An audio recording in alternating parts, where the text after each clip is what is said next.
నమస్కారం. లక్ష్మి చెప్పే కథలకు స్వాగతం. వీణులతో వీక్షించటానికి సిద్ధం కండి.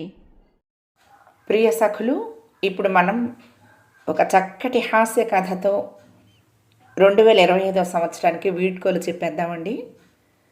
పద్మశ్రీ భానుమతి రామకృష్ణ గారు రచించిన అత్తగారు ఆచారాలు అనే ఓ చక్కటి కథను విందామండి. ఈ కథ 1957లో ఆంధ్రపత్రికలో ప్రచురింపబడింది. ఇక కథ మొదలు పెట్టేస్తున్నానండి. ఆచారం అంటే అందరికీ ఇష్టమే, కానీ ఆచారం అనే పేరుతో అనారోగ్యాన్ని కొని తెచ్చుకునే వారిని చూస్తే చాలా బాధగా ఉంటుంది. కొందరు ఆచారం అనే బురఖా తగిలించుకుని వెనకాల అనాచారపు భాగవతం ఆడేవారు ఉన్నారు. మరికొందరు కేవలం పేరు ప్రతిష్టల కోసం ఏమైనా సరే అని కఠినంగా మొండికి పడి ఆచారం కోసం పస్తులుండి ఒళ్ళు పాడు చేసుకునేవారు ఉన్నారు.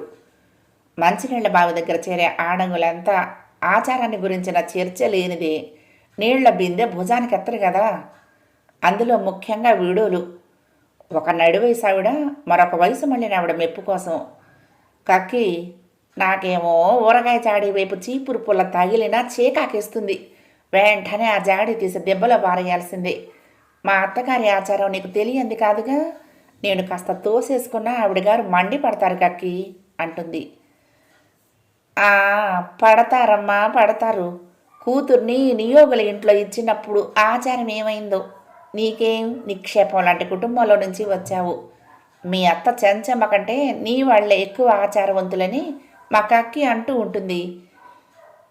అయ్యో, ఆ మాట నేనని బతకగలనా కక్కి? నోరు మూసుకుని పడి ఉండాల్సిందే మా అత్తగారు తన కూతురి ఆచారాన్ని గురించి మాట్లాడుతూ ఉంటే అంది. హాయ్ అబ్బా, ఎవడికి తెలియదు కూతురి ఆచారం. కిరస్తాని వాళ్ళ లాంటి ఆడబిడ్డలు 2 జళ్ళు వేసుకుని కాళ్ళకు చెప్పులు వేసుకుని వంటింట్లోకి వచ్చి వడ్డించు అంటే కుక్కిన పీనల్లే వడ్డిస్తుందిట. అలాంటి ఆచారం మరి నీకు నాకు ఎలా వస్తుందిలేమ్మా. అయినా మీరు అత్తలు కోడళ్ళు మధ్య మాకెందుకులే ఈ గొడవలు, నేను వెళ్ళొస్తానమ్మా అని నెమ్మదిగా ఎక్కడి వాళ్ళు అక్కడ జారుకుంటారు. అసలు ఆచారాన్ని గురించి ఎక్కువగా మాట్లాడేవాళ్ళు ఆడవాళ్ళు, అందులోనూ వయసు మళ్ళిన వాళ్ళు ఎక్కువగా ఈ విషయాలే మాట్లాడుతూ ఉంటారు. ఆచారాన్ని గురించి మాట్లాడేదానికంటే మరొకరిని అనాచారులని ఆడిపోసుకోవడంలోనే తృప్తి చెందుతూ ఉంటారు చాలామంది ఆడవాళ్ళు.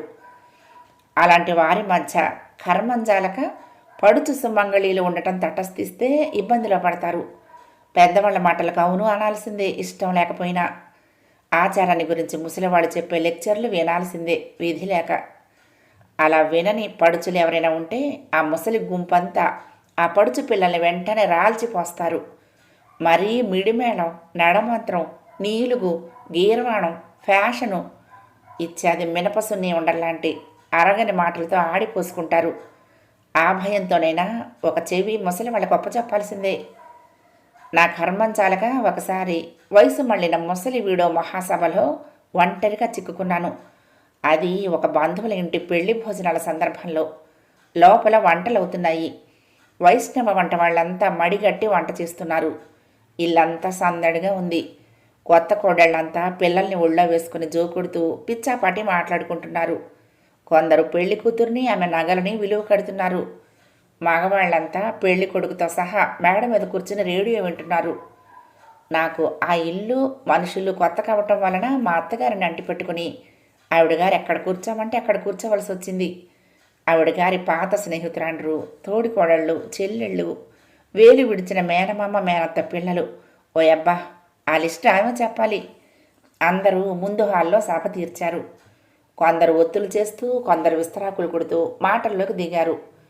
నేను ఒంటరిగా చిక్కుకున్నాను వాళ్ళందరిలోనూ. ఓ మూల ఒదిగి కూర్చుని వాళ్ళ మాటలన్నీ వినటం మొదలుపెట్టాను. అక్కడున్న ముసలి వాళ్ళందరికీ మా అత్తగారు అధ్యక్షురాలు.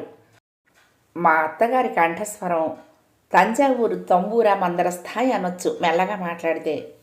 కాస్త గట్టిగా మాట్లాడినప్పుడు కలకత్తా మెయిల్ ఇంజన్ అరిపే. ఆమె కంఠమెత్తి మాట్లాడుతూ ఉంటే కందిరీగలు ఘోష పెడుతున్నట్లు ఉంటుంది. ఆమె చాలా ఆచారంగా ఉంటూ ఉంటారు. ఆమె తను చేసిన వంట తప్పితే మరెవ్వరు వండినా భోంచెయ్యరు.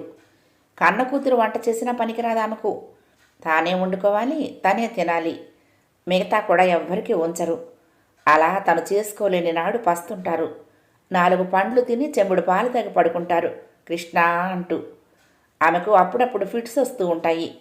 తెలివి లేకుండా చాలాసేపు పడిపోతూ ఉంటుంది ఆమె. అలాంటి సమయంలో గొంతులో నీళ్లు పోస్తే గాని తెలివి రాదు మరి. అటువంటి సందర్భంలో తను నీళ్లు ఎలా గొంతులో పోసుకోగలదు? ఆమెకు వంట మనిషి వైష్ణవుడే అయి ఉండాలి. అతడు వచ్చి కాసిన నీళ్లు గొంతులో పోయాలి. కర్మం జలగా ఒకరోజు అతడు సినిమాకి వెళ్ళాడు. మా అత్తగారికి ఫిట్ వచ్చి పడిపోయారట. నేను ఇంట్లో లేను ఆ సమయంలో. ఇంట్లో పని మనిషి, పని కుర్రవాడు తప్పితే ఎవరూ లేరు. ఎంతసేపటికి తెలివి రాక గొంతు ఎండిపోయి గుటకలు వేస్తూ ఉంటే వాళ్ళు మరీ కంగారు పడిపోయారట. చివరికి ధైర్యం చేసి ఆమె ప్రాణం నిలపటం కోసం కాసిన నీళ్లు తెచ్చి కొద్ది కొద్దిగా గొంతులో పోసిందిట పని మనిషి. కళ్ళు మూసుకునే ఒక్కొక్క గుక్క నీళ్లు తాగారట మా అత్తగారు నెమ్మదిగా. అప్పటికి కాస్త తెలివి వచ్చి కళ్ళు తెరిచి చూస్తే అదృష్టవశాత్తు అప్పుడే సినిమా చూసి తిరిగొచ్చిన ఆ వైష్ణవ వంట ఆయన ఎదురుగుండా పట్టెనామాలతో మా అత్తగారి కళ్ళబడ్డాడు. సాక్షాత్తు ఆ వెంకటేశ్వరుడే నామాలతో తన ఎదుట ప్రత్యక్షమైనట్లు, అతడు తెచ్చిన తీర్థమే తాను సేవించినట్లు మా అత్తగారు తృప్తిపడి ఉంటారు. బ్రతుకు జీవుడా అనుకున్నాము. ఆ సంగతి మళ్ళీ ఎవ్వరూ బయట అనకుండా గప్చిప్గా ఉండిపోయాము. ఆవిడ ఆనాటి ఆచార వ్రత భంగాన్ని గుట్టుగానే ఉంచాము. ఎందుకంటే అక్కడ ఫిట్ వచ్చి తెలివి లేకుండా పడిపోయే మనిషి ఇంత చాదస్తంగా వైష్ణవుడే రావాలి గొంతులో నీళ్లు పోయటానికి అంటే కుదురుతుందా? లేక వైష్ణవులు ఉండే చోటు చూసి ఆమెకు ఫిట్ వస్తుందా? ఆనాడు మా అత్తగారు అధ్యక్షత వహించిన మహాసభలో మా అత్తగారి తోడికోడలు ఆరంభించారు ప్రసారం. అమ్మని నువ్వేమైనా అనుకో, ఈ కాల పిల్లైనా నీ కోడల నయం. మన వ్యాపారుల గోచి పెట్టి చీర కట్టింది ముద్దుగా. దానికున్నపాటి బుద్ధి కూడా మన సుబ్బమ్మత్త కోడలకు లేదు కదా. అబ్బబ్బా, చండాలంగా ఆ చీర కట్టేమిటి, ఆ నీరుగేమిటి, వంటిల్లోంచే తీరేమిటి, చచ్చా వాంతి వస్తుందంటే నమ్ము అంది. వెంటనే మా అత్తగారు, ఇదిగో కనకం, ఆ అనాచారం మనిషి పేరు నా దగ్గర అత్త, మాకు మనము మైలు పడతాం ఊరుకో అన్నారు. ఇంతలో ఇంకొక ఆమె, అయినా కక్కి తెలియకడుగుతాను కానీ అసలు నీకంటే ఆచారవంతురాలా అంట చెల్లమ్మ. అయ్యో అయ్యో, ఏం ఎగిరి పడుతుంది. ఆవిడ చేసే హంగామా చూస్తే ఒంటికి కారం రాచినట్లు ఉంటుంది. ఎవరికి తెలియదంటే ఆవిడ ఆచారం అంది. ఇదిగోనే అమృతం, దాని మాట నా దగ్గర తేవాక. దాని సంగతి నాకు తెలుసు. దాని మొగుడు రాయలసీమలో ఉద్యోగం వెలగబెట్టినప్పుడు అంతా తొరక పిల్ల పొయ్యి వెలిగిస్తే వంట చేసుకు తినేది ఆ పీనుగా. దానికి ఆచారం ఏమిటే? నిక్షేపం లాంటి అత్తగారిని అడవులు పట్టించింది. దాని అబ్బగాడికి గతి లేక దాని వెనక ఆడపిల్లలందరినీ అయిన కాడికి 6,000 నియోగులకిచ్చాడు. ఈ ఆచారం ఎక్కడా? నా తలకాయ ఆచారం అని మా అత్తగారి దీర్ఘం విని, అయ్యో అమ్మణ్ణి, అంతటితో ఆగామే. దాని తమ్ముడు మలయాళం దాన్ని పెళ్లి చేసుకుని చెప్పకుండా పాల్ఘాటు వెళ్ళిన సంగతి నీకు తెలుసుగా. తెలియకేమీ తెలుసు. అంతేకాదు, ఈనాడు ఆ మలయాళ పీనుక చేత వంట చేయించుకుని భోజనం చేస్తుందిట. నువ్వు చెప్పిన ఆచారవంతురాలు అంది అత్తగారు. నిజంగా? అయ్యో కర్మవా, అంత నీచానికి పాల్పడిందా ఆ మనిషి? అన్నట్టు కక్కి, నీకు మేనత్త ఆడబిడ్డో ఏదో అవుతుంది కదూ అన్నారు ఎవరో. వెంటనే మా అత్తగారి ముఖం నల్లబడిపోయింది. నాకేమీ కాదు. దాని అబ్బగాడు ఏనాడిపోయాడో ఆనాడే వాళ్ళకి మాకు తెగతెంపులైపోయాయి. ఆ పీనుక్కు నాకు ఏ బాంధవ్యం లేదు అని ఖచ్చితంగా తేల్చేశారు మా అత్తగారు. ఎవరైనా ఒకరు ఆచారవంతులంటే మరొకరు ఒప్పుకునేటట్లు లేరు ఆ సభలో. గంగా భాగీరథి సమానరంతా. ఒక ఆవిడ అంతసేపు ఊరికే కూర్చుని ఉన్నట్లుండి తాను ఏదో ఒక న్యూస్ అందించాలనే ఉత్సాహంతో, అయ్యో నా తెలివి మండ, ఇందాక నుంచి ఆలోచిస్తున్నాను ఎక్కడా ఎవరింటి పెళ్లిలోనా అని. మన కృష్ణుడి పెళ్లికి రుక్మిణమ్మ అత్త వాళ్ళ ఇంట్లో ఏం జరిగిందో తెలుసా అని ఆవిడ అందరి ముఖాలు చూసింది. ఎవరికైనా తెలిస్తే తన గొప్పతనం కాస్త తగ్గిపోతుందనే భయంతో. అదృష్టవశాత్తు ఎవ్వరికి ఆవిడ చెప్పబోయేదేమిటో తెలియక గుడ్లప్ప చెప్పి ప్రశ్నార్థకంగా ఆవిడ చూశారు. వెంటనే ఆవిడ, ఇంకా నయం, తెలియకపోవడం ఏమిటి, ఊరంతా అట్టుడికిపోతేను ఆ రోజు జరిగిన గొడవకి రుక్మిణమ్మ వాళ్ళ ఇంటి పెళ్ళి అంటే ఈ గొడవ అందరికీ ఈనాటికి తెలిసే, మీకెలా తెలియకుండా పోయిందో ఏం చెప్పేది? ఆ రోజు మా తల లొంగిపోయాయి. ఎందుకు వచ్చామా ఈ పెండ్లికి అని అదోలా అయిపోయింది. అసలే మా అమ్మ నాన్న వాళ్ళు ఆచారవంతులు. వాళ్ళు పచ్చి గంగ ముట్టలేదు ఆ ఇంట్లో. నాకు ఆచారం ఎక్కువేనాయే అని చెప్తూ ఉన్నంతలోనే మా అత్తగారు మధ్యలోనే కట్ చేశారు. ఇదిగో పేరిందేవి, ఆ చెప్పేదేదో త్వరగా చెప్పు కానీ, నీ ఆచారం నీ వాళ్ళ ఆచారాన్ని గురించి ఊరికే వాక్కు. నేనింకా బతికే ఉన్నాను అని ఒక చొరక వేసేసరికి అక్కడున్న మిగతా వాళ్ళందరూ పేరిందేవమ్మకు కోపం వస్తుందేమోనని భయపడ్డారు. కానీ మా అత్తగారు అధ్యక్షురాలు కావటం వలన పేరిందేవమ్మ మా అత్తగారి ఈసడింపు గమనించకుండానే ముందుకు పోయింది. "ఆ, ఇంతకీ నేను చెప్పొచ్చేది ఏమిటంటే, ఆనాటి పెండ్లి సమయానికి వైష్ణవ వంట వాళ్ళు దొరక్క ఎవరినో తీసుకొచ్చి వాళ్ళ ముఖాన నామాలు పెట్టి నాటకం ఆడారట రుక్మిణమ్మ వాళ్ళు. తర్వాత బయటపడ్డదా సంగతి. ఒక్కసారిగా పెళ్ళిళ్ళంతా గుప్పుమన్నదనుకోండి. ఆనాటి నుంచి ఈనాటి వరకు ఆ గడప తొక్కి పచ్చి మంచినీళ్ళు ముడితే మీరు ఏ ఒట్టు పెడితే ఆ ఒట్టు" అందామే. "అదేమిటి పిన్ని, రుక్మిణమ్మ నీ పెత్తల్లి కోడలేగా, పారాయిదా ఏమన్నానా? అట్లా ఇంటి గుట్టు బయటేస్తారా ఎక్కడన్నా? ఎంతైనా మీ వాళ్ళు అన్న తర్వాత నువ్వంత కఠినంగా మాట్లాడకూడదు. ఏమైనా సొంత మనుషుల్ని కాస్త." నాకేం సొంతమే? ఏనాడు నా కొడుకు దాని కూతుర్ని ఇవ్వలేదో ఆనాడే తెగతింపులైపోయింది. ఆ అనాచార పీనుక్కు నా కొడుకు నచ్చలేదుట. హోయబ్బో, తన కూతురు కిరస్తాని కళ్ళకు నా కొడుకు బ్రహ్మ తేజస్సు తీసిపోయిందిట అంది పేరిందేవమ్మ. ఎంతైనా నీ కొడుకు కంటే ఆ పిల్ల ఎక్కువ చదివిందిగా అంది ఒక ఆవిడ. చదివిందిలే కిరస్తాని చదువు, దాని చదువు నా బతుకు ఒకటే. నిక్షేపంలాగా నా కొడుకు లోయర్ గ్రేడ్ పాస్ అయ్యి స్కూలు మాస్టరీ చేస్తూ ఉంటే ఏం తక్కువ వచ్చిందంట? నా కొడుకు ఆచారవంతుడు, ఆ అనాచార పీనుక్కి నచ్చడు మరి అని మెటికలు విరిచింది. అయినా కాకి, నీ కోపం రాకుండా ఉంటే అడుగుతాను, చదువు ఎక్కువ ఆచారం ఎక్కువ అంది. చదువుకి ఆచారానికి ఏం సంబంధం ఉంది? నీ కొడుకు మరీ బిళ్ళగూచి పీలక బహు సనాతన మనిషిలా ఉంటాడాయే ఒక ఆవిడ సమాధానం చెప్పింది.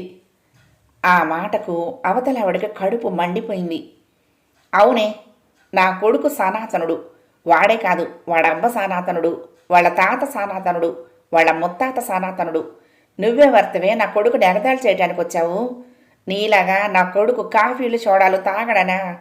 నీలాగా వ్యాపారుల ఇంట్లో పుట్టి నియోగుల ఇంట్లో మెట్టలేదనా అని యుద్ధానికి లేచింది ఆవిడ. అక్కడ ఉన్న సభలో నెమ్మదిగా కలకలం బయలుదేరింది. మా అత్తగారు ఇలాంటి విషయాల్లో తీర్పు చెప్పడానికి బదులు బహుశూగ్గా తప్పుకుంటారు. లోపల వంట ఎంతవరకు అయింది చూసొస్తానని గబగబా లోపలికి వెళ్ళారు. ఇంకా సనాతనపు మనిషి తన కొడుకు గొప్పతనాన్ని చెబుతూ ఎదుట ఆవిడ్ని రాల్చిపోస్తూనే ఉంది. అంతా వింటూ కూర్చున్నారు. ఏమైనా ఎదురు మాట్లాడితే అందరినీ వరుసపెట్టి తిరిగితే గెయ్యాలి మనిషి ఆవిడ. ఆ విషయం తర్వాత మా అత్తగారు నా చెవిలో సెలవిచ్చారు. ఈలోగా ఉన్నట్లుండి ఎవరో ఒక ఆవిడ పరిగెత్తుకొచ్చి, కొంప మునిగింది, ఎవడో శూద్రవాడు అన్నం వండా అని తెలియక అన్నం వండాని ముట్టుకున్నాడట అంది. అది విన్న అక్కడి వారందరూ గుడ్లు తేలేసి, అయ్యో అయ్యో ఇప్పుడు ఏం గతి అని గుండెలు బాదుకున్నారు. ఆచారం వెలక్కాయలాగా గొంతు పట్టుకుంది ఆ క్షణంలో. అయితే వండిన అండా అన్నము దెబ్బలో గుమ్మరించాల్సిందే అంది ఒక ఆవిడ. ఇంతలో లోపల నుండి మా అత్తగారు గబగబా వచ్చారు. ఆచారంలో అగ్రస్థానం వహించిన ఆమె ఏం సెలవిస్తుందో అటువంటి క్లిష్ట పరిస్థితుల్లో అని అందరూ నోళ్లు తెరుచుకుని ఆవిడని చూశారు. మా అత్తగారు ఈలోగానే పరిస్థితులన్నీ ఆలోచించింది. అప్పటికే 1 గంట దాటింది. అదా పెళ్ళిళ్ళు. అందరి కడుపుల్లోనూ ఎలుకలు తవ్వుతున్నాయి. పిల్ల చెల్ల బంధువర్గం అంతా భోజనాల కోసం తహతహలాడుతున్నారు. వాళ్ళందరూ పస్తుపడి ఉండాలి ఆ పూట అన్నం దొర్లిస్తే. వెంటనే మా అత్తగారు తన తంబూరా మందర స్థాయిలో సెలవిచ్చారు. చూడు కాకమ్మక్క, చూడమ్మ పిన్ని, వాడు అండా ముట్టుకున్నాడు అంటున్నారే కానీ నాకు నమ్మకం కలగట్లా. వాడిని గట్టిగా గద్దించి అడిగితే చేతి వెళ్ళి తగిలాయండి అని ఏడుపు మొహం పెట్టాడు వేధవ. నిజమే అయ్యుండొచ్చు, బహుశా తాకి ఉండడు. అథవా తాకాడే అనుకో. ఇప్పుడొక్క పని చేయాలి మనం అన్నారు. ఏమిడికక్కి ఏం చేయాలి అన్నారు అంతా. పురాణాల్లో చెప్పినట్టు అన్నం పరబ్రహ్మ స్వరూపం అన్నారు పెద్దవాళ్ళు. అన్నం దెబ్బలో గుమ్మరిస్తే మనకు మహాపాపం చుట్టుకుంటుంది. కాబట్టి కాస్త తులసి తీర్థం ఆ అండా మీద ప్రోక్షించి ఆ అన్నం మనం భోంచేయొచ్చు, దోషం లేదు అని తీర్పు చెప్పారు మా అత్తగారు. వెంటనే ఆ పూట ఏకాదశి అవుతుందేమోననే భయంతో గుడ్లు తేలవేసిన ఆచారవంతులందరికీ ప్రాణాలు లేచొచ్చాయి. అందరూ ఏకగ్రీవంగా మా అత్తగారి సమయోచిత ఆచార అడ్జస్ట్మెంట్ను వేన్నోళ్ల పొగిడారు. ఆమె పురాణాలు చదివిన పుణ్యవతి అన్నారు అందులో కొందరు. ఇంట్లో ఆ పురాణాల మధ్య డిటెక్టివ్ నావళ్ళు, సినిమా పత్రికలు కూడా ఉంటాయని నాకు కదా తెలుసు. ఏమైతేని ఆ పూట మా అత్తగారు అందరినీ పస్తు పడుకోబెట్టకుండా వెంటనే ఆకులు వేయించి అన్నం వడ్డించేందుకు అనుమతించారు. ఏమిటి ఆచారం? సమయానికి తగ్గట్టు మార్చుకుంటూ పోతారు. ఒకరేమనుకుంటారో అని మరొకరు ఆచారం అని గంతు వేయటమే తప్ప నిజంగా ఆచారం అనేది మీ దగ్గర లేదని నేను మా అత్తగారితో వాదిస్తూ ఉంటాను. అయ్యో నీకేం తెలుసు నేను ఆచారం, నేనెంతో మేలు, ఈ కాలం మనిషిని అయిపోయాననే చెప్పాలి. మా చూడమ్మత్త బ్రతుకునన్నాళ్ళు కుళాయి నీళ్లు తాగిందా, కాఫీ తాగిన వాళ్ళతో మాట్లాడిందా, సోడాలు లైమ్ జ్యూసులు తాగిందా? కటిక ఆచారవంతురాలు కదంటే మా చూడమ్మత్త. అట్ట మా వల్ల కూడా కాదు ఉండటానికి. అయిపోయిందమ్మా, నా ఘటం ఉన్నంత వరకు ఇట్లా పాకులాడతాను, తర్వాత మీ ఇష్టం అంటుంది. ఆచారం కోసం మా అత్తగారు కుళాయి నీళ్లు తాగకుండా బావి నీళ్లు తాగుతారు. మా పెరట్లో ఉన్న బావి నీళ్లు ఉప్పు నీళ్లు, దానికి తోడు బురదగా ఉంటాయి. మానవ మాతృలు ఆ నీళ్లు తాగలేరు. కానీ మా అత్తగారి ఆచారానికి ఆ నీళ్లు అమృతప్రాయంగా ఉంటాయి. ఆ నీళ్లలో స్నానం చేసి ఆ నీళ్లే వంటకు తాగటానికి తెచ్చిపెట్టుకుంటుంది ఆవిడ. ఆ నీళ్లతో పప్పు 4 గంటలైనా ఉడకదు. పాపం ఆ ఉడకని పప్పుతోనే భోంచేస్తూ ఉంటుంది. కానీ పంపు నీళ్లు తాకదు, మైలా అని.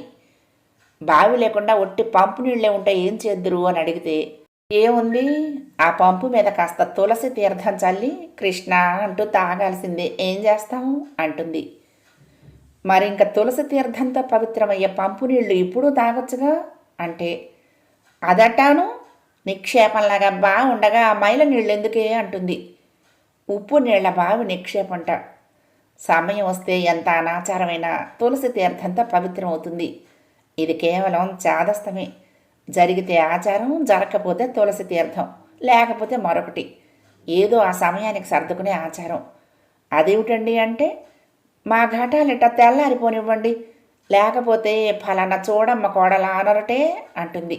అది విషయం. ఫలానా ఆవిడ చాలా ఆచారంగా ఉంటుంది అనే పేరు కోసం ఇంత ప్రాకులాట. ఆచారం మా అత్తగారి లాంటి వాళ్ళ చేతుల్లో కీలుబొమ్మ. సమయం వస్తే ఎన్ని అవతారాలైనా ఎత్తుతుంది. మా అత్తగారు ఉల్లిపాయ ముట్టరు, ఆ వాసన పనికిరాదు. అలాంటి మనిషి ఒకరోజు మనవడికి ఉల్లిపాయ వేసి కూర వండి పెట్టింది.